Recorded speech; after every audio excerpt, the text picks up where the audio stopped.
के भी नंबर्स आते हुए नतीजे अच्छे हैं। कंपनी की आय में इजाफा 2400 करोड़ से 2922 करोड़ पर जाती हुई दिखी है। इनके अन्य पैरामीटर्स पर रिजल्ट्स भी हम देख रहे हैं और नतीजों का एक्शन है जो कि स्टॉक प्राइस में रिफ्लेक्ट होता हुआ भी नजर आ रहा है। कंसोलिडेटेड आय में सालाना आधार पर बढ़त नजर आ रही है। मुनाफे के फ्रंट पर भी आंकड़ों को एक बार देखना चाहिए। दूसरी तिमाही के नतीजे सीजी पावर के इस वक्त आप अपने स्क्रीन पर देख रहे हैं। 1.5% की बढ़त पर यह स्टॉक रिएक्ट करता हुआ on the back of news flow and result के एक्शन के चलते 733 के स्तर हैं। एक छोटे से ब्रेक के लिए रुकते हैं। ब्रेक के उस पार बीटीएसटी एसटीबीटी ट्रेड्स भी जानेंगे और साथ साथ आपको triggers, events, economic indicative actions भी बताएंगे।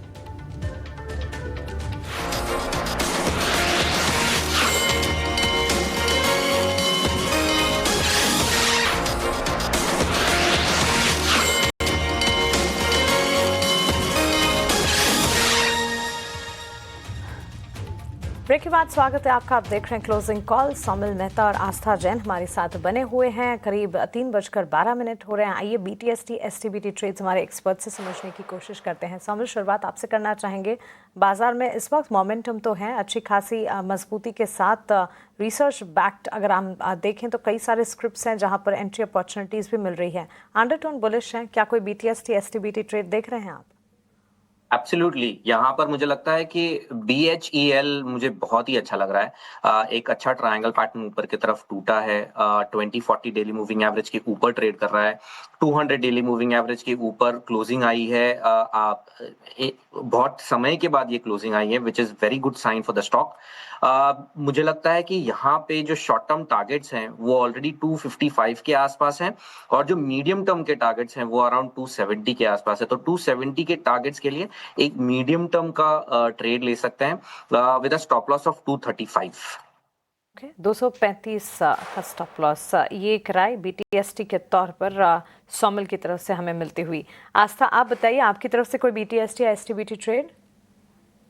हाँ से देखिए, मुझे आईटी स्पेस में एक्सेल टेक्नोलॉजीज काफी पसंद आ रहा है। करंट लेवल पे भी 1557 के आसपास चल रहा है। इन स्तरों पे खरीदारी करने की सलाह है।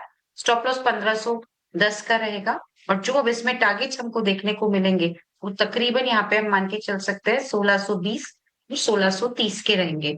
तो अच्छा लगता है एचसीएल टेक्नोलॉजीज और खरीदारी करने की सलाह इस काउंटर पे है।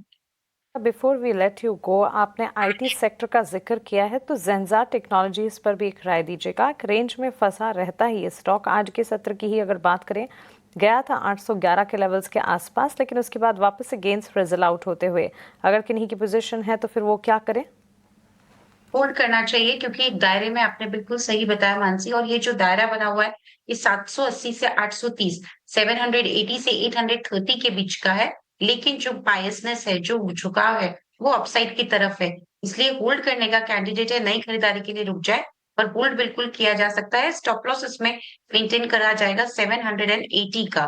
तो 780 के स्टॉप लॉस के साथ जेंसा टेक्नोलॉजीज में होल्ड करें और टारगेट इसमें मेंटेन कर सकते हैं 840 का।